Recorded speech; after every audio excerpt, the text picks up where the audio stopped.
జ్ఞాన సరస్వతి అమ్మవారి పీఠ వైశిష్ట్యం మీ మాటల్లో. మీరు కనుక ధ్యానం చేసినట్లయితే మీకు ఈ పీఠంలో అమ్మవారు ఒక 6 సంవత్సరాల అమ్మాయిలాగా దర్శనమిస్తారు. ఎంతోమంది దర్శనాన్ని పొందారు. ఆదిశక్తి జగజ్జనని అభయమిచ్చి దీవించగ కదలి రండి.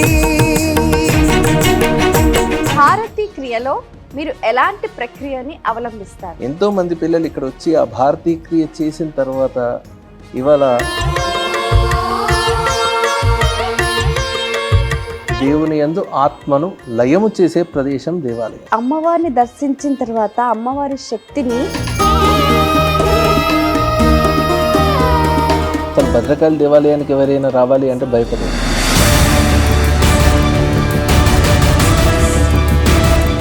ప్రేక్షకులకు నమస్కారం. గురు సాంగత్యం ప్రత్యేక కార్యక్రమానికి సాదర స్వాగతం. ప్రణవదేవి సరస్వతి వాజేబిర్ వాజినామతి దీనామా విక్రయమత్ అని అంటూ ఉంటారు. సరస్వతీదేవి కరుణా కటాక్షాలు పొందిన వారు వాక్ శుద్ధి వాక్ సిద్ధితో పాటు వారు ఎంచుకున్న కళారంగంలో విశేషంగా నైపుణ్యం సాధిస్తారు అని చెప్తూ ఉంటారు. మరి ఈ క్రమంలో ఎవరైనా ఏదైనా విద్యలో రాణించాలి అని అంటే గురువు తప్పనిసరి. మరి ఆ గురువును మనం ఏ విధంగా అన్వేషించాలి, గురువు యొక్క అనుగ్రహం ఎలా పొందాలి, గురువు దగ్గర విద్యను ఏ విధంగా నేర్చుకోవాలి, ఇలాంటి ఎన్నో అంశాలకు సంబంధించి సవివరంగా సశాస్త్రీయంగా వివరాలు తెలియచేయడానికి ప్రముఖులు మనతో పాటు ఉన్నారు. వారు చిన్నప్పటి నుంచి కూడా చక్కగా ఒక సంప్రదాయ కుటుంబంలో పెరిగినప్పటికీ ఎంసీఏ చేశారు, అలాగే యూకేలో ఎంఎస్ చేశారు, సైకాలజీ విద్య నేర్చుకున్నారు. మరి ఆ అమ్మవారి అనుగ్రహంతో శ్రీ జ్ఞాన సరస్వతి పీఠం తరతరాలుగా వస్తున్న ఆ పీఠ బాధ్యతను స్వీకరించడమే కాకుండా తాను ఏ విధంగా అయితే భగవద్ దర్శనాన్ని పొందారో ఆ దర్శనాన్ని ప్రతి ఒక్కరికి అందించే క్రమంలో విశేషంగా కృషి చేయటమే కాకుండా విజ్ఞానాన్ని ఆధునిక రీతిలో ప్రతి ఒక్కరికి ఉపయోగపడే విధంగా విస్తృత వ్యాప్తి చేస్తున్నారు. మరెవరో కాదు, శ్రీ విద్య ఉపాసకులు శ్రీపాద పవన్ కుమార్ శర్మ గారు. వారితో మాట్లాడి మరిన్ని విషయాలు వారి మాటలో తెలుసుకుందాం. ఈనాటి కార్యక్రమాన్ని ప్రారంభిద్దాం. నమస్కారం గురుగారు. నమస్కారం తల్లి, చాలా సంతోషం. ఇక్కడ జ్ఞాన సరస్వతి అమ్మవారి పీఠ వైశిష్ట్యం మీ మాటల్లో. ఇవాళ మనం చూస్తున్నటువంటి ఈ పీఠం ఇంకా నిర్మాణ దశలోనే ఉంది. అయితే ఈ పీఠానికి మాత్రం చాలా ఐతిహాసికమైనటువంటి చరిత్ర ఉంది. ఐతిహాసికం అని ఎందుకన్నాము అంటే హిస్టారికల్. ఈ ప్రదేశం ఏదైతే ఉందో ఇప్పుడు మనము అమ్మవారిని పూజిస్తున్నటువంటి ఈ స్థలం అంతకుముందు ఒక పెద్ద వేదిక్ యూనివర్సిటీ, అంటే అనేక వేల మంది విద్యార్థులకు వేదాన్ని బోధించినటువంటి స్థలం. ఈవెంతో మీరు వరంగల్ ప్రాశస్త్యాన్ని కనుక చూస్తే శృంగేరి 9వ పీఠాధిపతుల వారు విద్యారణ్యుల వారు వరంగల్ వాస్తవ్యులు, వరంగల్లో పుట్టినవారు. వారు విద్య నేర్చుకున్నటువంటిది కూడా ఈ ప్రదేశంలోనే అన్నటువంటిది ఇది నేను చెప్తున్నటువంటిది కాదు. ఈ పీఠానికి గురు సాంప్రదాయంలో మాకు కంచికామకోటి పీఠానికి ఎంతో అవినాభావ సంబంధం, అంటే చాలా దగ్గరి సంబంధం ఉంది. ఆ క్రమంలో మా నాన్నగారు ఇప్పుడు చాగంటి కోటేశ్వరరావు గారు కానీ గరికపాటి గారు కానీ ఏ విధంగా అయితే ప్రవచనాలు చెప్తున్నారో ఆ విధంగా మా నాన్నగారు తులసీదాస్ రామాయణం మీద ప్రచారం చేసేది. టీటీడీ నుండి కూడా చేసినటువంటి వారు. ఆ క్రమంలో వారికి భక్తులు ఇక్కడ ఒక గృహాన్ని నిర్మించారు. ఈ ప్రదేశంలో గురువు గారికి ఇక్కడ ఉండాలి, వారి యొక్క అనుగ్రహ భాషణాన్ని మేము రోజు వింటూ భగవద్ మార్గంలో నడవాలి అని వారి శిష్యులు ఏదైతే ఉన్నారో వారికి ఒక గృహాన్ని ఏర్పాటు చేశారు. అయితే ఆ సమయంలో అసలు భద్రకాళి దేవాలయానికి ఎవరైనా రావాలి అంటే భయపడేది. ఇప్పుడు నేను చెప్తున్నది 1980 ఆ సమయంలో జరిగినటువంటి విషయం. ఎందుకంటే అప్పుడు ఇంతగా ఈ వరంగల్ నగరం ఇంకా డెవలప్ అవ్వలేదు. ఎవరైనా రావాలంటే భయపడేది, అందరికీ తెలిసిందే. ఎందుకంటే ఇంటీరియర్ ఏరియా, ఇప్పుడు రియల్ ఎస్టేట్ డెవలప్ అయింది, అంతా నడుస్తుంది. అయితే అటువంటి క్రమంలో మా నాన్నగారికి ఇక్కడ ఒక గృహాన్ని ఏర్పాటు చేసినటువంటి క్రమంలో ఈ భక్తులంతా కలిసి ఆదివారం ఇక్కడికి వచ్చి కొంత సత్సంగం, కొంత దేవతా భజన అటువంటి కార్యక్రమాలు నిర్వహించేవాళ్ళు. అయితే ఒక్కొక్కసారి భక్తులు ఎక్కువ మంది వచ్చేది, ఒక్కొక్కసారి ఎవరు రాకపోయేది. ఆ క్రమంలో వీరొక్కరిగా ఉన్నటువంటి సమయంలో వీరు ధ్యానము ఏదే వారికి సంబంధించినటువంటి పుస్తకాలని పారాయణం చేసుకోవడం కావచ్చు, లేదా ధ్యానంలో కావచ్చు, ఉన్నటువంటి క్రమంలో వీరికి ఒక అనుభూతి వచ్చేది ఏంటంటే వీరొక్కరే లేరు, ఇంకెవరో ఇక్కడ ఉన్నారు, ఎవరో ఒక అమ్మాయి తిరుగుతోంది అన్నటువంటి భావన వీరికి కలిగింది. అయితే అది పాజిటివా నెగిటివా అనే దానికోసం వారు 41 days ఇక్కడ తపస్సు చేశారు. ఇక్కడే ఉన్నారు ఇంట్లో 41 days. ఆ సమయంలో ఈ ఏరియాలో కరెంటు కూడా లేదు, సరిగ్గా రోడ్ లేదు, ఏది లేనటువంటి ప్రదేశంలో 41 days వారు అక్కడే ఉండి ఇంట్లో తపస్సు చేస్తూ ఉండేది. అసలు ఇక్కడ నాకు ఆ వచ్చే అనుభూతి ఏమిటి అన్నటువంటి క్రమంలో వారు ఆ ధ్యానం చేస్తూ ఆ 41 days తర్వాత వారు పొందిన అనుభూతిని వారు గురువు గారు అయినటువంటి కంచి పరమాచార్య గారి దగ్గరికి వెళ్ళి చెప్పారు. అయ్యా నాకు ఇలా అనిపిస్తుంది.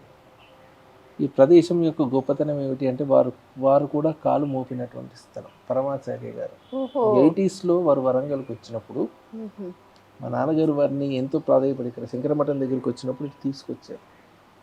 వారు అప్పుడు ఇక్కడ కూర్చొని ఇది ఒకప్పుడు వేద పాఠశాలనైన ఈ ప్రదేశంలో ఎంతోమంది వేద పండితులు ఇక్కడ నుంచి వేదం నేర్చుకుని వెళ్ళారు. కానీ కాలాంతరంలో ఇది దాడులకు గురి అవ్వడం చేత దీని ప్రభావం కోల్పోయింది అన్నటువంటిది వారు చెప్పారు. సో మీరు గమనిస్తే ఈ ప్రదేశంలో ఒకప్పుడు పెద్ద వేదిక పాఠశాల ఉండేది, యూనివర్సిటీ. దీని ఎదురుగా సంస్కృత పాఠశాల ఉంది. దాని యొక్క మన వివరాలు ఇప్పటికీ మున్సిపాలిటీలో మీకు దొరుకుతాయి. ఈ ప్రదేశానికి జస్ట్ ఆపోజిట్గా సంస్కృత పాఠశాల ఉండేది. అయితే కాలగర్భంలో ఏమైంది అంటే మన దగ్గర ఇంగ్లీష్ వాళ్ళు కాకుండా నిజాం వాళ్ళు పరిపాలించారు. నిజాం వాళ్ళు పరిపాలించినప్పుడు మీరు ఇప్పటికీ చూడొచ్చు ఎంతో విశేషంగా ఉన్నటువంటి 1000 స్తంభాల గుడి కావచ్చు, రామప్ప కావచ్చు, అవన్నీ దాడికి గురయ్యాయి ఆ కాలంలో. ఈ యొక్క వేద విద్యకు కానీ హైందవ ధర్మానికి కానీ ఎటువంటి రక్షణ కానీ ఎటువంటి ప్రోత్సాహకాలు కానీ లేనటువంటి సమయం. ఆ సమయంలో ఇక్కడ ఉన్నటువంటి వేద పండితులందరూ కూడా వేరే వేరే ప్రాంతాలకు ఆత్మరక్షణకై పారిపోవాల్సినటువంటి దుస్థితి. అలా వెళ్ళిపోయినటువంటి సమయంలో ఇక్కడ ఉన్నటువంటి సరస్వతీదేవి ఎక్కడైతే వేదం నిరంతరం పారాయణం చేయబడుద్దో, ఎక్కడ నిత్యాగ్నిహోత్రం చేయబడుద్దో, ఎక్కడ వేదం అంటే జ్ఞానం, భగవద్ జ్ఞానం, ఆ భగవత్ సంబంధమైనటువంటి జ్ఞానం ఎక్కడైతే ఉచ్చరింపబడుతుందో అక్కడ జ్ఞానశక్తిగా అమ్మవారు ఉంటారు. అలా అమ్మవారు ఇక్కడ ఉండిపోయారు, కానీ చేసేవాళ్ళు వెళ్ళిపోయారు. కారణం అప్పటి సామాజిక రాజకీయ పరిస్థితులు. అలా వెళ్ళిపోవడం చేత ఇక్కడ ఉన్నటువంటి ఇవి తర్వాత అన్యాక్రాంతం అయిపోయాయి, ఎవరు గుర్తుపట్టే స్థితిలో లేరు. అట్లాంటి స్థితిలో గురువు గారికి భక్తులు ఇక్కడ గృహం ఏర్పాటు చేయడం, వారి ధ్యానంలో అనుభూతి వారు పొందడం, అది వారు గురువు గారు అయినటువంటి చంద్రశేఖర సరస్వతి గారిచే వారు రూఢీ చేసుకోవడం ద్వారా ఇక్కడ సరస్వతీదేవి ఉన్నారు అన్నటువంటి తెలుసుకొని, మరి అందరికీ ఆ శక్తి ఉండాలిగా, దర్శించే శక్తి. అలాంటి మనందరి కోసం మన మీద కృపతో అమ్మవారిని అక్కడ సారూపకంగా విగ్రహ రూపంలో ప్రతిష్ఠించారు. కానీ ఇక్కడ అమ్మవారు తేజోమూర్తి. మీరు కనుక ధ్యానం చేసినట్లయితే ఇప్పటికీ మీకు ఈ పీఠంలో అమ్మవారు ఒక 6 సంవత్సరాల అమ్మాయిలాగా దర్శనమిస్తారు. ఎంతోమంది దర్శనాన్ని పొందారు. 6 సంవత్సరాల అమ్మాయిలా అమ్మవారు బాలాస్వరూపంలో ఈ పీఠంలో ఉంటారు. 6 years ఓన్లీ. అమ్మవారికి 6 సంవత్సరాలే. మీరు గనక నిజంగా అంటే నేను ధ్యానంలో ఎన్నోసార్లు ఈ పిల్లర్స్ పక్కన నిలబడి తొంగి చూస్తున్నట్లుగా అనుభూతిని చెందాను. నేను చెందడం పక్కకు పెట్టండి, నేను ఇక్కడ ఉంటాను కాబట్టి నేను ఎన్నో చెప్తానని మీరు అనుకోవచ్చు. ఎంతోమంది భక్తులకు అమ్మవారు అలా దర్శనం ఇచ్చారు. అలా అమ్మవారు తిరిగాడేటువంటి ప్రదేశం ఇది. మీరు ఇది చుట్టూతా అన్ని నివాస స్థలాల మధ్యలో ఉన్నప్పటికీ మీరు ఈ ప్రదేశంలోకి ఆ గడప దాటి లోపలికి వచ్చాక మీరు పొందేటువంటి మానసిక ప్రశాంతత మీరు అది ఐడెంటిఫై చేయొచ్చు. అదైతే నేను కూడా చెప్పగలుగుతాను. బయటికి లోపలికి ఒక పెద్ద కిలోమీటర్స్ మనం వెళ్ళట్లేదు, జస్ట్ ఆ గడప దాటితే మీకు ఈ లోపల ఉండే పరిస్థితి మొత్తం వేరు. అది ఎలా వస్తుంది? అమ్మవారి దర్శనం అయిన తర్వాత మాకు కూడా ఒక మానసిక ప్రశాంతత లభించింది. ఎందుకంటే మనం ఇంత చుట్టూతో ఇల్లలే, వేరే ఏమీ లేదు, కానీ ఆ గడప దాటి మీరు లోపలికి వస్తే మీరు ఇక్కడ పొందే అనుభూతి అది నా వల్ల వేరే వాటి వల్ల రావట్లేదు, అది అమ్మవారి యొక్క సాన్నిధ్యం వల్ల వస్తుంది. బాగుంది. కాబట్టి అది అమ్మవారి విగ్రహం కూడా చాలా విశిష్టంగా కనిపిస్తోంది, తేజోమూర్తి. దాని వెనక కూడా ఒక విశేషం ఉందమ్మా. ఇక్కడ ఒకటి సంతోష్ మాత దేవాలయం ఉంటుంది హంటర్ రోడ్లో. అక్కడ ఒక పెద్ద మనిషి ఉండేవారు. ఆమె అన్ఎడ్యుకేటెడ్, రాజ్యలక్ష్మి గారు అనుకుంటా వారి పేరు. మా నాన్నగారికి చాలా దగ్గర శిష్యురాలు. ఆమె మా నాన్నగారి దగ్గరికి వచ్చినప్పుడు ఎంతో బాధపడేది. అయ్యా, నేనేం చదువుకోలేదు, కానీ అమ్మవారు అంటే నాకు అత్యంతమైన భక్తి. అందువల్ల ఆమెకు అమ్మవారు ఏ విధంగా అనుగ్రహించారంటే ఆశుగా అప్పటికప్పుడు పద్యం చెప్పేస్తుంది. ఆమె ఏం చదువుకోలేదు, కానీ ఆశుగా పద్యం చెప్పేది. ఆ పద్యాన్ని తెలుగు పండిట్స్ వాళ్ళు చూసి అయ్యా ఏం తప్పులు లేవు, అద్భుతంగా చెప్పింది అని చెప్పేది. ఆమె అన్ఎడ్యుకేటెడ్, రాజ్యలక్ష్మి గారు. ఆమె సంతోషి మాత ఉపాసకురాలు, కానీ సరస్వతీదేవి అంటే చాలా ఎనమాళ్ళ ప్రేమ. ఆమె అప్పుడు వాళ్ళ దేవాలయంలోకి మన పీఠంలోకి విగ్రహాన్ని తనే స్పాన్సర్ చేస్తాను అని చెప్పేసి చేయించారు. మరి సంతోషి మాత దేవాలయం అని హంటర్ రోడ్లో ఉంటుంది. అక్కడ విగ్రహాన్ని, ఇక్కడ విగ్రహాన్ని రెండింటిని ఒకేసారి చెక్కించడం జరిగింది. అయితే దీంట్లో సమర్పించినటువంటి వారు అమ్మవారు ఉపాసకులే, గ్రహించిన వారు ఉపాసకులే. ఆ శిలను సరస్వతి నది నుంచి తెప్పించారు. సరస్వతి నది నుంచి, ఉత్తరాఖండ్ నుంచి తెప్పించారు. వావ్. ఎందుకంటే ఎక్కడి నుంచో ఏదో తీసుకురావడం కాదు, అందరికి అక్కడ దాకా వెళ్ళడం కుదరదు. అండ్ అమ్మవారి యొక్క సహజంగా కేవలం అక్కడ మన అనే గ్రామంలో కొంత మేర మాత్రం సరస్వతి నదిని మీరు చూడొచ్చు ఇవాటికి కూడా. మిగతా ప్రదేశంలో మీకు ఎక్కడ కనబడదు. అమ్మవారు అంతర్వాహిని, దాని యొక్క భావార్థం వేరు, అది తర్వాత మనం డిస్కస్ చేద్దాం. అయితే అమ్మవారి విగ్రహం కూడా అక్కడి నుంచి తీసుకొచ్చినటువంటి శిలచే మలచబడింది. అందువల్లనే అమ్మవారి లోపల ఆ కళ ఉంటుంది. చిరుమందహాసంతో అమ్మవారు మీకు దర్శనం ఇస్తూ ఉంటారు. ఒకసారి ఆ స్వరూపాన్ని చూసారంటే అది మీ మనసుని ఖచ్చితంగా తాకుతుంది. అటువంటి క్షేత్రం, ఈ క్షేత్రంలో అందరూ అమ్మవారి యొక్క అనుగ్రహాన్ని పొందాలి అనేటువంటిది వారి భావన. అందుకే మేము ఏం రాడ్స్ పెట్టలేదు ఇక్కడ. మీరు గమనిస్తే మిగతా దేవాలయాల్లో ఉండేటువంటి రాడ్స్ కానీ, ముందు క్యూ లైన్స్ కానీ ఇక్కడ ఉండవు. రష్ ఉండదానికి అది ఉంటుంది, అయినా పెట్టాం. ఎందుకు అంటే దీని వెనక ఉన్న ఐడియాలజీ ఒకటే. మనం పాదరక్షలు ఎక్కడైతే వదులుతున్నామో అక్కడే మన ఐడెంటిటీ కూడా వదలాలి. మా నాన్నగారు ఎప్పుడు చెప్పేది అదే. ఎక్కడైతే నువ్వు పాదరక్షలు బయట వదులుతున్నావో అక్కడ నీ ఐడెంటిటీ కూడా వదిలేసి, నేను కోటీశ్వరుణ్ణి, నేను లేదా బాగా చదువుకున్న వ్యక్తిని అనేటువంటి ఐడెంటిటీ అక్కడ వదిలి, ఈ గడప తర్వాత అందరూ ఆమె పిల్లలే. దర్ ఇస్ నో, వాళ్ళ మధ్యలో ఆంతర్యం లేదు. సో నువ్వు ఇక్కడ నుంచి చూడాలి, అక్కడి నుంచి చూడాలి అనే వేరియేషన్ లేదు. అందరూ ఒకే స్థానం నుంచి అమ్మవారిని దర్శించాలి. ఇటువంటి ప్రిన్సిపల్స్తో ఈ పీఠం అనేది నిర్వహించడం జరుగుతోంది. ఇక్కడ అమ్మవారు అందరినీ అనుగ్రహిస్తున్నారు. ప్రకటనలు మీవి, ప్రచారాలు మావి, జీవితంలోని వెలుగులందరివి. పిఎంసి తెలుగు ఛానల్లో మీ యాడ్స్ కోసం సంప్రదించవలసిన ఫోన్ నంబర్స్. ఇక్కడ దేవాలయంలో అమ్మవారి మూలమూర్తిని దర్శించిన తర్వాత నిజంగా చాలా అలౌకికమైన ఆనందం కలిగింది. ఆ అనుభూతి మేము కూడా చెందాం.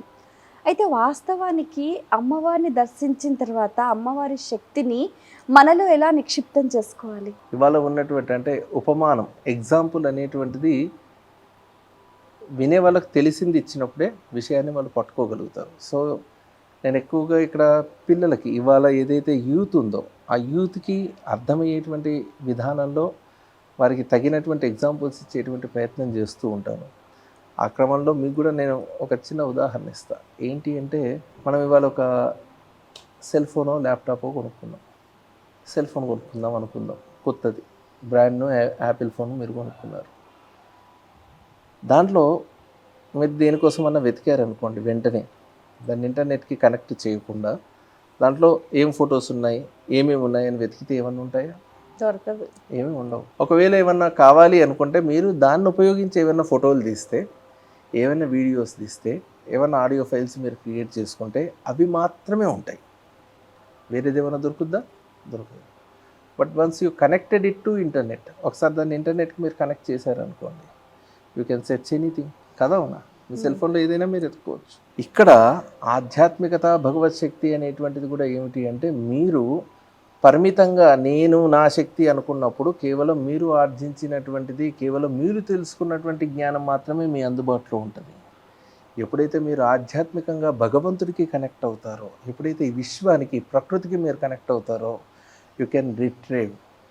మీరు అంతకుముందు మహర్షులు చేసిన తపస్సుని, వారి యొక్క జ్ఞానాన్ని, అసలు ఈ సృష్టి యొక్క మూలాన్ని, దాంట్లో ఉన్న రహస్యాల్ని కూడా అనుభూతి చెందగలుగుతారు. Because of you are connected. ఆ కనెక్షన్ అనేటువంటిది ఎలా రావాలి అనేది ఇక్కడ చాలా ముఖ్యమైన విషయం. దానికి కేర్ ఆఫ్ అడ్రస్ దేవాలయం.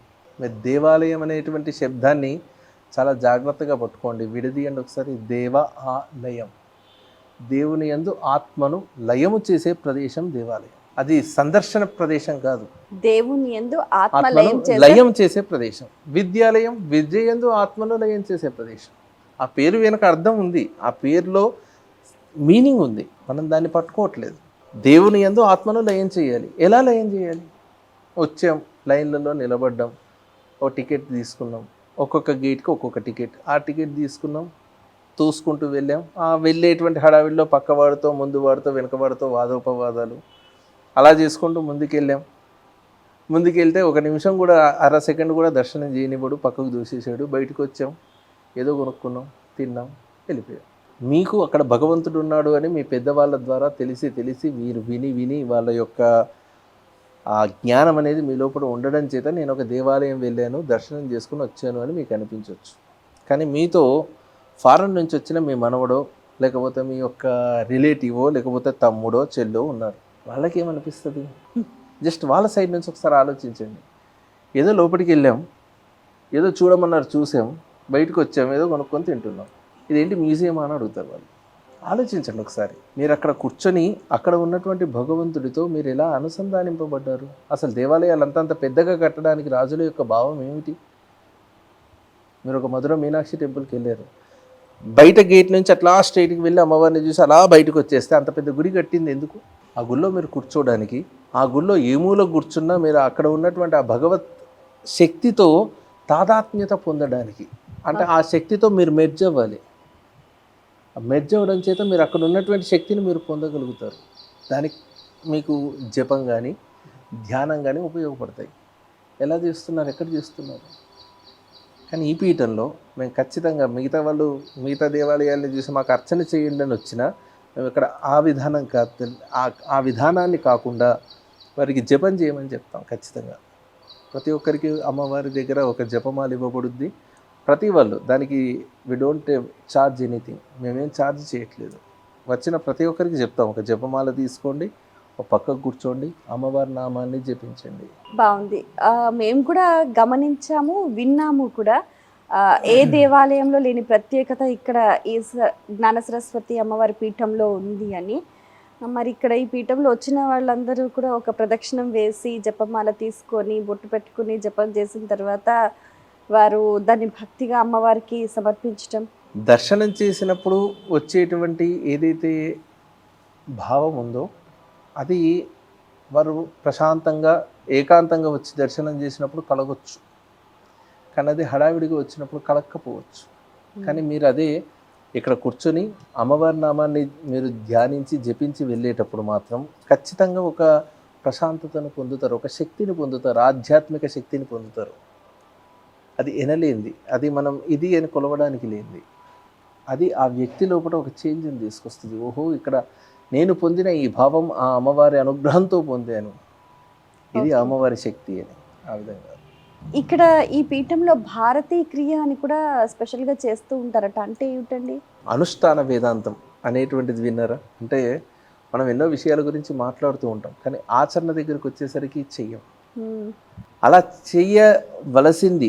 ప్రతి విషయాన్ని మనం వినడం కంటే దాన్ని ఆచరించడం ద్వారా దాని యొక్క ఫలితాన్ని ఎక్కువ పొందుతాం. దాన్ని అనుష్ఠాన వేదాంతం అంటారు. అంటే మనం ఒకదాన్ని విన్నదాన్ని మన అనుభవంలోకి తీసుకురావడం. ఒక్క విషయాన్ని తెచ్చుకున్నా చాలు. సత్యహరిశ్చంద్రుడు ఉన్నాడు, ఒక సత్యాన్ని ఆచరించాడు, అనుష్ఠించాడు, సత్యాన్ని జీవితం మొత్తం అనుష్ఠించాడు, చరిత్రలో నిలబడిపోయాడు. అంతే కదా అనుష్ఠానం అంటే. మన జీవనంలో అది ఆచరించాలి. ఇప్పుడు ఇక్కడ మా పీఠానికి ప్రధానంగా వచ్చేటువంటి వాళ్ళు విద్యార్థులు, ఎక్కువగా విద్యార్థులు, ఉద్యోగార్థులు, రీసెర్చ్ స్కాలర్స్ వాళ్ళు వస్తూ ఉంటారు. వాళ్ళు వచ్చినప్పుడు వాళ్ళు అడిగే మెయిన్ క్వశ్చన్ ఏంటి అంటే, అయ్యా మాకు ఇంకా జ్ఞాపక శక్తి పెరగాలి. జ్ఞాపక శక్తి ఒక్కటి పెరిగితే సరిపోద్దా? ఎందుకంటే విద్య అనేది 4 అంశాలు, దాంట్లో 4 అంశాలు ఉన్నాయి. ఒకటి ఏకాగ్రత. ఫస్ట్ ఫోకస్ చేయాలి. చదవడానికి కావాల్సిన ఏకాగ్రత లేనిది, మనసు ఏకాగ్రం లేనిది మనం చదవలేం. కాబట్టి ఫస్ట్ ఏకాగ్రత, తర్వాత చదివిన దాన్ని విశ్లేషించగలిగేటువంటి నాలెడ్జ్. నేనేం చదువుతున్నాను, అనేటువంటిది, లేదా నేనేం తెలుసుకుంటున్నాను, నేను తెలుసుకునే విషయం ఏ విధంగా వర్కౌట్ అవుతోంది, ఏ విధంగా ఇది పనిచేస్తోంది అని తెలుసుకునే విశ్లేషణాత్మక శక్తి సెకండ్ స్టేజ్. అలా విశ్లేషించుకున్న తర్వాత వీడికి ఏదైతే జ్ఞానం వచ్చిందో ఆ జ్ఞానాన్ని స్టోర్ చేసుకునే శక్తి, అది జ్ఞాపక శక్తి. అది మళ్ళా మనకు అవసరమైనప్పుడు మళ్ళీ తిరిగి పొందగలగడం ధారణా శక్తి. ఈ 4 ఫేసెస్లో విద్య అనేది నడుస్తుంది అందరికీ. అందుకే మీరు అమ్మవారి యొక్క స్వరూపాన్ని కూడా చూడండి. సహజంగా సరస్వతీదేవి ఈ స్వరూపం అన్నప్పుడు ఒకసారి ఒక వర్కర్ వచ్చారు. ఆ వర్కర్ కొంచెం మన ధర్మానికి చెందినటువంటి వాడు కాదు. టైల్స్ వేయడానికి వచ్చినప్పుడు ఆయన ఒక క్వశ్చన్ అడిగాడు. హంస మీద అమ్మవారు కూర్చొని ఉంది కదా, అవును. అది చూసి వాడు అడిగిన క్వశ్చన్ ఏంటండి అంటే, మనిషి పిట్ట మీద కూర్చుంటే పిట్ట చచ్చిపోద్ది కదా. మనం అఫ్కోర్స్ ఇది హాస్యాస్పదంగా మనకు అనిపించవచ్చు, అదేమిట్రా అది భగవంతుడికి సంబంధించిన హంస కూర్చుంటుందని కొంతమంది అడిగితే ఏమనుకుంటారో, అడగొచ్చో లేదో. అలా కూడా అనుకోవచ్చు కదా. ఇప్పుడు ట్రావెలింగ్కి ఇప్పుడు పుష్పక విమానం అంటే ఓకే, కానీ గరుడు, తర్వాత ఎద్దు, తర్వాత ఇట్లా నెమలి, మరి ఎలుక, మరి ఆ జంతువులు ఏమైపోతాయి అంటే ఇవన్నీ ప్రతీకాత్మకం అంటే సింబాలిజం. అదే నేను చెప్పబోతున్నాను. వాటికి ఆ అనుమానం వచ్చినప్పుడు అది ఒకంత హాస్యాస్పదం బయటి వాళ్ళకు, కానీ చాలా ఆలోచించాలి. వాస్తవమే, మనం కూడా ఆలోచించాలిగా, మనం తెలుసుకోవాలిగా ఎందుకు అలా కూర్చున్నారు అన్నది. దానికి వివరణ ఏమిటి అంటే, నెమలి మీద కూర్చుంటే అమ్మవారు నెమలికి ఏమైపోతుంది? గణపతిని చూడండి, గణపతి శరీరం ఎంత పెద్దది, ఎలుకగా ఆ ఎలుక వాహనం మీద ఆయన కూర్చుంటే ఎలుక పరిస్థితి ఏమిటి అంటే, అదే అక్కడికే వస్తున్నాను. ఏంటి అంటే, ఇక్కడ సరస్వతీదేవి స్వరూపంగా మీరు ఏదైతే అమ్మవారిని చూస్తున్నారో అమ్మవారు హంసవాహిని, రైట్? హంస మీద కూర్చుని ఉన్నారు. అయితే హంస అనే దానికి అర్థం తీసుకోవాలి. హంస చెడుని తీసేయగా మంచి మిగులుతోంది అంటే మంచిని మాత్రమే గ్రహించేది. ఆ లక్షణానికి హంస అని పేరు. సో ఇప్పుడు అలా ఏమేమి ఉన్నాయి అంటే, హంస అనే ఒక పక్షి ఉంది, దానికి పాలు నీళ్లు కలిపి పెడితే దాంట్లో పాలను మాత్రమే గ్రహించి నీళ్లను వదిలేస్తుంది అనేటువంటిది ఒక ప్రమాణం. రెండవది, రామకృష్ణ పరమహంసలాగా పరమహంస పరివ్రాజకులు అని చెప్పేసి మనం పిలుస్తూ ఉంటాం యతులు. వారు మనలానే మనుష్య శరీరం ధరించినప్పటికీ కూడా ఈ జీవితంలో ఉండేటువంటివి ఏవి కూడా వారిని స్పృశించవు, నిరంతరం భగవన్నామస్మరణలో ఉండిపోతారు. అంటే వారు ఈ జీవితంలో ఉన్నటువంటి చెడును వదిలేసి కేవలం మంచిని మాత్రమే గ్రహించిన వారు, రైట్? ఇంకొక హంస ఉంది, అది మనందరి దగ్గర ఉంది. ఏమిటి? శ్వాస. శ్వాసన హంస అని ఎలా అనొచ్చండి అంటే, ఎంత మిక్స్చర్ ఆఫ్ పొల్యూటెడ్ గ్యాస్లోంచి మనం లోపలికి తీసుకుంటే కేవలం ఆక్సిజన్ని మాత్రమే గ్రహించి మిగతా అన్నింటిని బయటికి పంపించేస్తుంది. ఇది హంసేనా? సో ఇప్పుడు అమ్మవారు ఇక్కడ అధిరోహించున్నటువంటి హంస ఏది, రైట్? అమ్మవారిని మీరు స్థూల రూపంలో లేదా తేజో రూపంలో అమ్మవారిని అలా మీరు గనక భావిస్తే, అమ్మవారు అలాంటి ఒక పక్షిని, హంస అనేటువంటి ఒక దేవతా పక్షిని అధిరోహించి ఉన్నారు. మీరు పక్షి రూపంలో చూస్తే, అదే పరమహంస పరివ్రాజకులుగా చెప్తే వారి లోపల ఉన్నటువంటి జ్ఞానం ఏదైతే ఉందో దాన్ని అమ్మవారిగా దర్శించవచ్చు. వారు హంస, వారు జీవితంలో ఉన్న కేవలం మంచిని మాత్రమే ఆచరిస్తూ చెడును వదిలిపెట్టిన వారు హంస. యతులు, వారి లోపల ఉన్నటువంటి జ్ఞానం శారద, అంటే వారిని అధిరోహించున్నటువంటి జ్ఞానం అమ్మవారు. వారు అక్కడ అమ్మవారికి వాహనంగా ఉన్నారు, ఎందుకంటే వాళ్ళు ఎక్కడికి వెళ్ళినా జ్ఞానాన్ని విస్తరింపజేస్తూ ఉంటారు. మీరు అన్నట్టుగా ఇందాక మీరు చెప్పినట్టుగా స్థూలంగా భౌతికంగా అయితే ఒక అర్థం, రైట్, తర్వాత బుద్ధిపరంగా చూస్తే ఒక అర్థం, సూక్ష్మ పరంగా అది స్థూలం, అది సూక్ష్మం, తర్వాత ఆత్మపరంగా. ఇప్పుడు ఇంకోటి చెప్తున్నాను, అదేమిటి అంటే, మనందరి దగ్గర శ్వాస అనే హంస ఉన్నప్పుడు మరి మనందరి దగ్గర ఉన్నటువంటి సరస్వతి ఏమిటి అంటే వాక్కు.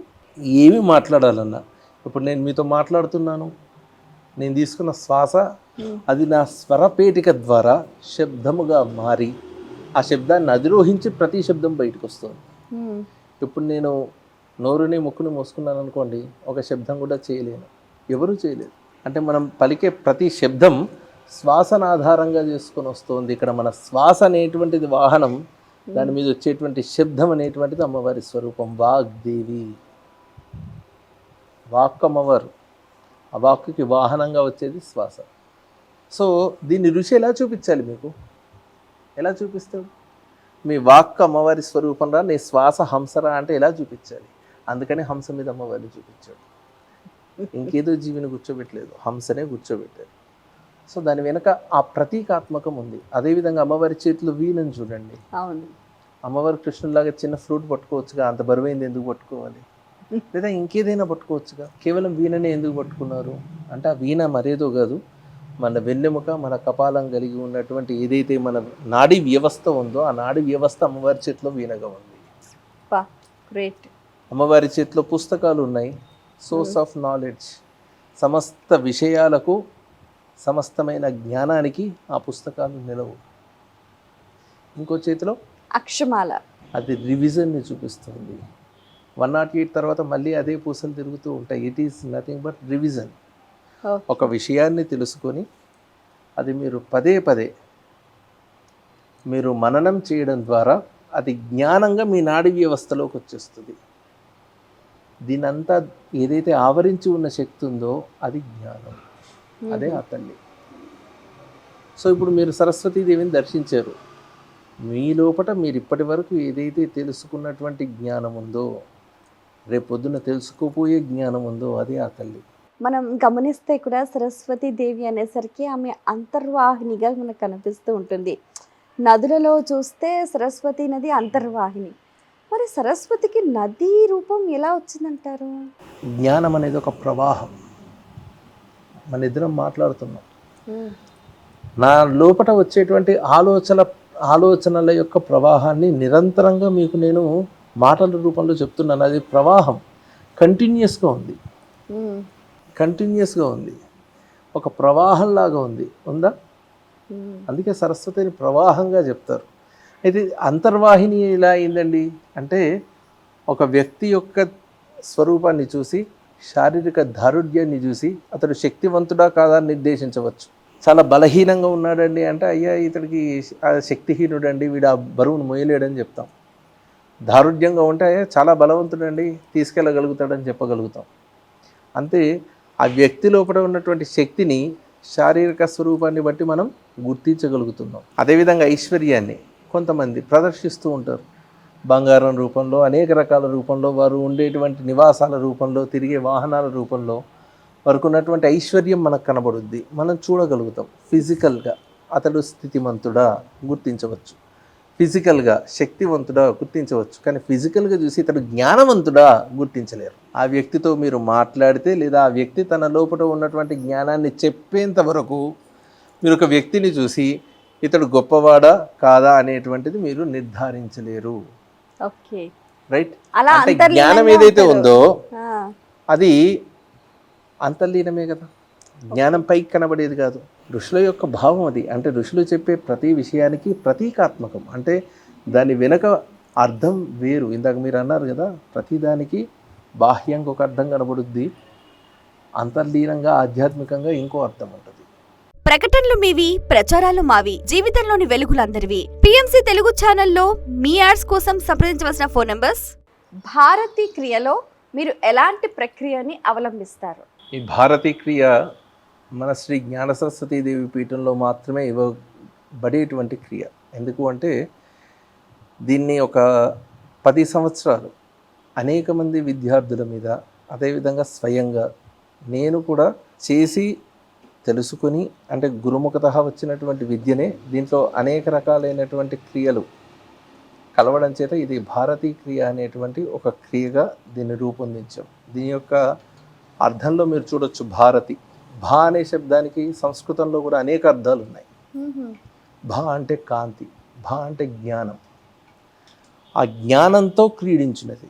అంటే ఇది ఎవరైతే చేస్తారో వారి యొక్క జ్ఞానంతో వాళ్ళు మెర్జ్ అవుతారు అని అర్థం. కాబట్టి ఈ భారతీ క్రియలో ఇందాక నేను చెప్పినట్లుగా వారి యొక్క ఏకాగ్రత కావచ్చు, విశ్లేషణాత్మక శక్తి కావచ్చు, జ్ఞాపక శక్తి కావచ్చు, ధారణా శక్తి కావచ్చు, వీటిలో ఎక్కడ లోపాలు ఉన్నప్పటికీ వాటిని ప్రత్యేకంగా వాళ్ళతో నేను మాట్లాడడం చేత అసెస్ చేయడం ద్వారా వారు ఏ విషయంలో ఇబ్బంది పడుతున్నారో వారికి ఈ క్రియను ఏ విధంగా ఇవ్వాలి అని వ్యక్తిగతంగా ప్రతి వారితో నేను మాట్లాడిన తర్వాతే దీన్ని ఇనిషియేట్ చేయడం జరుగుద్ది.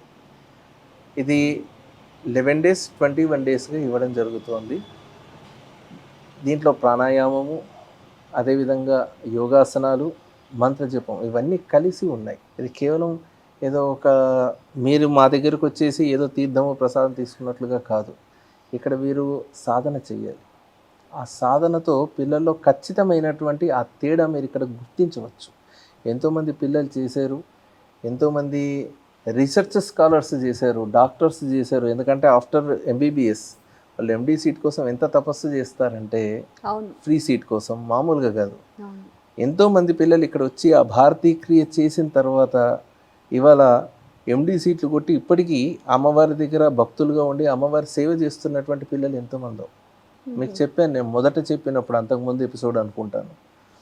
చాలా చిన్న పీఠం, 40 గజాల పీఠం ఇవాళ ఇంతగా మారింది, ఈ రకంగా పెరుగుతోంది అంటే మేము డొనేషన్ తీసుకోవడం కోసం ఇంతవరకు ఆ గడప దాటి ఎక్కడికి వెళ్ళింది లేదు.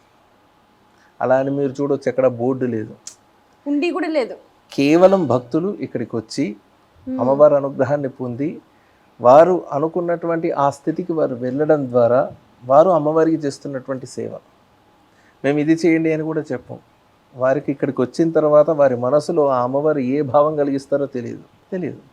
ఆ విధంగా చేస్తున్నటువంటి పీఠం ఇది మనందరిది అనేటువంటి భావంతో మేము తీసుకెళ్తున్నాం. ఈ భారతీయ క్రియ కూడా అలాంటిదే. ఇది ప్రతి పిల్లలకు మేము నేర్పిస్తాం. దీనికి గురుదక్షిణ అని నామినల్ ఛార్జ్ ఫస్ట్ చేస్తాం, కానీ చివర ఇచ్చే గురుదక్షిణే ముఖ్యం. ఏమిటి ఆ చివర ఇచ్చే గురుదక్షిణ 21 days తర్వాత అంటే వారు ఒక 21 మెంబర్స్కి వారి ఇంట్లో వారి స్వహస్తాలతో చేసినటువంటి పదార్థాన్ని పంచడం. ఆ పిల్లవాడు ఎవరైతే మా దగ్గర ఇనిషియేషన్ తీసుకుంటారో, అమ్మాయి కావచ్చు అబ్బాయి కావచ్చు ఎనీ ఏజ్ తీసుకున్నటువంటి వారు మాకిచ్చే లాస్ట్ గురుదక్షిణ వారి చేతులతో ఏదైనా ఒక ప్రసాదాన్నో ఆహారాన్నో వాళ్ళ ఇంట్లో తయారు చేయాలి. దాన్ని ఒక 20 మందికి వారు ఇచ్చి రావాలి, సమర్పించి రావాలి. నాట్ దానం. ప్రపంచంలో దానం చేయగలిగేవాడు ఈశ్వరుడు ఒక్కడే. మిగతా మనందరం అది తీసుకొని మళ్ళీ వినిమయం చేస్తాం, ఇంకొకరికి ఇచ్చి ఏదో తీసుకోవడం. ఓకే, సర్వీస్ చేసే క్రమంలో కూడా మేము విన్నాం మీరు కూడా చాలా విశేషంగా ఈ చుట్టుపక్కల ప్రాంతాల్లో ఎవ్రీ డే ఫుడ్ డొనేషన్ చేస్తారట. సాధన మార్గం అంటే సహజంగా 3 సోపానాలు తల్లి, అంటే 3 స్టెప్స్లో సాధన నడుస్తుంది. అసతోమా సద్గమయ, మనందరం విన్నవే. అసతోమా సద్గమయ. ఈ అసత్యమైన ప్రపంచంలో సత్యమైంది ఏమిటి అనేది ఫస్ట్ తెలుసుకోవాలి. ఆ సత్యమైంది ఏమిటి? మీరు దానికి ఎన్ని పేర్లన్నా పెట్టండి. మహత్ చైతన్యం అనండి, ప్రకాశం అనండి, పరబ్రహ్మం అనండి, భగవంతుడు అనండి, ఆత్మస్వరూపం అనండి. దానికి ఎన్ని పేర్లు పెట్టినా ఉన్న మహా చైతన్యం ఏదైతే ఉందో, పరబ్రహ్మతత్వం ఉందో ఒకటి. ఆ శక్తే సృష్టిని నడిపిస్తోంది, దాంట్లో అనుమానం లేదు. కాబట్టి ఆ సత్యమైన దాని గురించి ఫస్ట్ తెలుసుకోవడమే ఫస్ట్ స్టెప్. దీనికి భక్తి ప్రధానం. భక్తి లేకపోతే అసలు మీకు శ్రద్ధ అనేదే లేదనుకోండి, ఎలా తెలుసుకుంటారు? అటువైపు అడుగే పడదు. కాబట్టి భక్తి అనేటువంటిది ప్రధాన అర్హత. ఆ భక్తితో ఫస్ట్ ఈ సత్యమైన వస్తువు ఏమిటి? నా కంటికి కనబడే ప్రతి వస్తువు ఇవాళ ఉంటుంది, రేపు ఉండదు, మారిపోద్ది. ప్రపంచం ఎప్పుడు ఒకేలా ఉండదు, నిరంతరం మార్పుకు గురవుతూ ఉంటుంది. ఇంత మార్పుకు గురవుతున్నటువంటి ఈ ప్రపంచం వెనుక మార్పుకి గురవ్వకుండా దీన్ని నిర్వహిస్తున్నవాడు ఎవడు? అది గమనించడం అసతోమ సద్గమయ. 2 దాన్ని మనలో నింపుకొని ప్రకాశింపచేయడం, అంటే మనలో మనం తెలుసుకోవడం, నలుగురికి దాని గురించి చెప్పడం. తమసోమ జ్యోతిర్గమయ, మన లోపల ఉన్నటువంటి తమస్సుని పోగొట్టుకుంటున్నాం. దానికి సంబంధించిన జ్ఞానాన్ని తెలుసుకోవడం ద్వారా, ప్రచారం చేయడం ద్వారా. 3rd step మృత్యోర్మ అమృతంగమయ. ఎప్పుడైతే మీరు ఈ 2 తెలుసుకుంటున్నారో అప్పుడు మీలో పరివర్తన వస్తుంది. ఏమిటండి అంటే మహద్వాక్యాలు అని ఉంటాయి వేదాలకు చివర. అహం బ్రహ్మాస్మి, ఏకమేవా ద్వితీయం, తత్వమసి, ఇవన్నీ ఏవైతే ఉన్నాయో మహావాక్యాలు అంటారు. అంటే మీరు ఏదైతే ఒక సాధన చేసి మీ లోపల ఏదైతే చైతన్యాన్ని ఆత్మస్వరూపంగా దర్శిస్తున్నారో ఆ స్వరూపాన్ని అంతటా దర్శించడం అనేటువంటిది 3వ స్టేజ్. ఎప్పుడైతే 3వ స్టేజ్లో మీరు అది దర్శిస్తున్నారో అందరిలో మీకు దర్శించబడాలి, అంటే మిమ్మల్ని మీరు చూసుకోగలగాలి. అప్పుడు మీకోసమే అన్నీ చేసుకున్నట్లు. అదే సహజంగా ఏం చెప్తారు అంటే ఆధ్యాత్మికంగా, భౌతికంగా చెప్తే అహంకారం తగ్గించుకోండి నాయనా అని చెప్తారు సాధారణ భాషలో. కానీ ఆధ్యాత్మికంగా చెప్తే అహంకారాన్ని పెంచుకోండి నాయనా అని చెప్తారు. అహంకారం అంటే ఏమిటి? నేను అనే భావన. నేను అనే భావన ఇప్పుడు ఈ శరీరం వరకు మాత్రమే ఉంది. దీన్ని విస్తరింపజేసుకొని నేనంటే ఇది, నేనంటే మీరు, నేనంటే మీరు, నేనంటే మీరు, ఇదంతా నేనే అనేటువంటి భావన వచ్చిందనుకోండి, ఇప్పుడు అహంకారం విస్తరించబడిందా? ఆ విస్తరించబడి దీంట్లోకి అందరూ వచ్చారా? అప్పుడు నేను తినాలి అంటే ఎవరు తినాలి? అందరూ తింటే నేను తిన్నాను. లిమిటెడ్గా ఉంటే నేను ఒక్కటి, నీ శరీరం ఒక్కటి తింటే నేను తిన్నాను. కానీ ఎప్పుడైతే ఆధ్యాత్మిక భావన మీలో పెరిగి మీరు పరిధి విస్తరించిందో, మీ చుట్టూతో ఉన్న వాళ్ళు తింటేనే మీరు తిన్నట్లు. Okay, right. ఆ భావం ఎప్పుడైతే మీరు వస్తుందో అప్పుడు మీ లోపల సేవ అనేది సహజ గుణంగా వచ్చేస్తుంది. సేవ ప్రత్యేకించి చేయాల్సిన అవసరం లేదు, అది మీ సహజ గుణమై ఉండాలి. సో అలా మన శక్తితో ఇప్పుడు నేను సేవ చేయాలి, అన్నదానం చేయాలి అంటే కనీసం 1000 మందికి చేస్తేనే అన్నదానం అండి, లేకపోతే లేదు. అలా పెట్టుకొని కూర్చోడు. వాడుకున్న ఒక్క ముద్దలోంచి సగం తీసి పక్కబడి ఇవ్వగలుగుతాడు. అది సేవే. సో ఆ భావం ఆధ్యాత్మిక స్థితిలో ఒక దశలో వ్యక్తిలో వస్తుంది. దానికోసం సాధన అవసరం. అలా అటువంటి సాధనను ఈ పీఠం ప్రతి వ్యక్తికి నేర్పించడంతో పాటు ఆ సేవ చేసే అవకాశాన్ని కూడా కల్పిస్తుంది. అందుకే జ్ఞానద ఫౌండేషన్ అని మేము ఒకటి పెట్టాం. దాని ద్వారా ఏదైతే ఏజెన్సీ ప్రాంతాలు ఉన్నాయో, మంగపేట అని ఇక్కడికి దగ్గర 150 కిలోమీటర్లు ఉంటుంది దూరం, రాజుపేట అని, అది కనీసం అక్కడ బుక్ స్టాల్స్ కూడా ఉండవు సరైనవి. అట్లాంటి ప్రదేశంలో ఇక్కడ మాకున్నటువంటి పీఠంకి వచ్చేటువంటి భక్తులు, సాధకులు వాటిని మోటివేట్ చేయడం ద్వారా ఎంతోమంది ఎన్నో రకాలుగా సహాయం అందించారు. వీటి ద్వారా మేము పోయిన ఎగ్జామ్స్లో పిల్లలకు ప్యాడ్స్ ఇవ్వడం కావచ్చు, వాళ్ళకి కావాల్సిన స్టేషనరీస్ ఇవ్వడం కావచ్చు. ఎంతో మీరు ఇప్పుడు అక్కడ బుక్స్ చూడొచ్చు. స్కూల్స్ ఓపెన్ చేసిన తర్వాత 10th క్లాస్ వాళ్ళకి కావాల్సిన బుక్స్ అవన్నీ అవి కావచ్చు. అదేవిధంగా మీరు అన్నటువంటి ఈ యొక్క అన్న సమర్పణ కార్యక్రమాలు కావచ్చు. పీఠం యథాశక్తిగా, ఎందుకంటే పీఠంకి వచ్చే ప్రతిదాన్ని మేము ఈ సేవకే వినియోగించడం జరుగుతుంది. ఆ క్రమంలో నడుస్తున్నాయి అమ్మవారి కృప. ఈ సరస్వతి జ్ఞానపీఠంలో పౌర్ణమికి చాలా వైవిధ్య రీతిలో అందరి చేత మీరు ధ్యాన సాధన చేయిస్తారట. ఎలా చేయిస్తారు? ఆధ్యాత్మిక మార్గం అంటేనే అమ్మ వారి యొక్క మానసిక స్థితులు సత్వ రజో తమో గుణాలని బేస్ చేసుకుని ఉంటాయి. సో వీటిని బేస్ చేసుకొని మన ఋషులు కూడా మనకు మార్గాన్ని సూచించారు, ఏ విధంగా భగవంతుని ఆరాధించాలి. దీంట్లో భక్తి మార్గం ఉంది, కర్మ మార్గం ఉంది, ధ్యాన మార్గం ఉంది, జ్ఞాన మార్గం ఉంది. ఇవి అన్నీ అందరికీ అవసరమా అంటే కొందరు ఏ విధంగా వాదిస్తారు అంటే ఈ మార్గమే గొప్పది, కొందరు ఈ మార్గమే గొప్పది అని భావిస్తారు. కానీ సహజంగా ఒక మార్గంలోంచి ఇంకో మార్గంలోకి మనం అప్గ్రేడ్ అవ్వాలి అన్నటువంటిది నా భావన. భక్తి అనేటువంటిది ఆధారం. ఆ భక్తి అనేటువంటి దాంతో ఫస్ట్ కర్మ చేస్తూ వెళ్తే ఇందాక మనం అనుకున్నట్లుగా ఆ సత్యమైన వస్తువుపై, ఆ భగవంతుడిపై మనకు నమ్మకం, శ్రద్ధ అనేవి ఏర్పడతాయి. దాన్ని ధ్యానించాలి, దాని ద్వారా జ్ఞానాన్ని పొందాలి. రైట్. సో దాన్ని చూపిస్తూ ఇక్కడ పౌర్ణమి రోజు భక్తులందరి చేత కర్మ చేయిస్తాం. వచ్చినటువంటి వాళ్ళందరూ ఇక్కడ ఇప్పుడు మీరు ఎంత డొనేషన్ చేసినప్పటికీ ఏ దేవాలయానికైనా గర్భాలయంలోకి భక్తులందరినీ ప్రవేశింపజేస్తారా? వెళ్ళడానికి అవకాశం ఉందా? లేదు. కానీ ఆ గర్భాలయంలోంచి అమ్మవారి శ్రీచక్రం బయటకు వస్తుంది భక్తుల కోసం. ఆ రోజు అమ్మవారి యొక్క శ్రీచక్రాన్ని బయటికి తీసుకొస్తాం. భక్తులందరూ దానికి అప్పుడు అభిషేకం చేయవచ్చు. పౌర్ణమి రోజు సాయంత్రం ఇది కర్మ మార్గం, అంటే అభిషేకం చేస్తూ శరీరంతో మనం భగవంతుడికి చేసేటువంటి ఒక సేవ, అది అభిషేకం. రెండవది ఏదైతే ఉందో ధ్యానం, దీపకళా ధ్యానం అని చెప్పేసి ఆ పౌర్ణమి యొక్క కాంతిలో ఈ యొక్క దీపం మీ ముందున్నటువంటి జ్యోతిలో ఆ కాంతిని ఈ కాంతి ద్వారా మన లోపల ఉన్నటువంటి చైతన్యంలో నిక్షిప్తం చేసుకోవడానికి చేసేటువంటి ప్రయత్నం దీపకళా ధ్యానం. అది దీపకళా ధ్యానం. మూడవది జ్ఞాన మార్గం అని చెప్పేసి ఒక విషయం తీసుకొని దానిపై ప్రస్తావిస్తాము, దానిపై చర్చ చేస్తాము. ఇది అయిన తర్వాత కూడా ఇది చేసే క్రమంలో అమ్మవారికి నివేదన చేయడం జరుగుద్ది.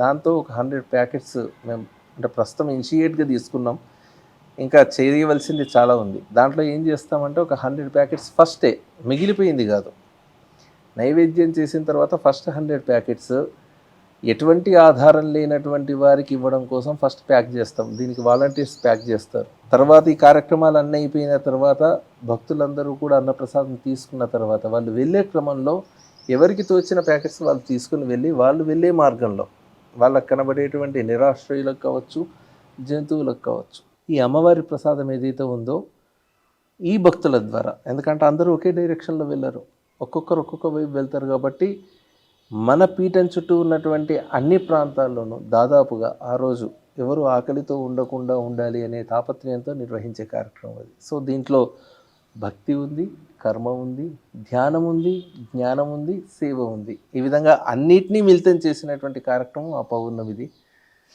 ఇది ఇంకా ఎక్కువ అవుట్ రీచ్, భక్తులకు తెలియడం ద్వారా అనేక మందిని ఆధ్యాత్మిక మార్గంలో తిప్పాలి అనేటువంటి ప్రయత్నం పీఠం చేస్తుంది.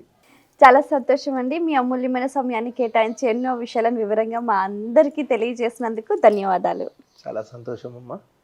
శ్రీమాత్రే నమః. వీక్షించారు కదండి, ఇది ఇవాల్టి మన గురు సాంగత్యం కార్యక్రమం.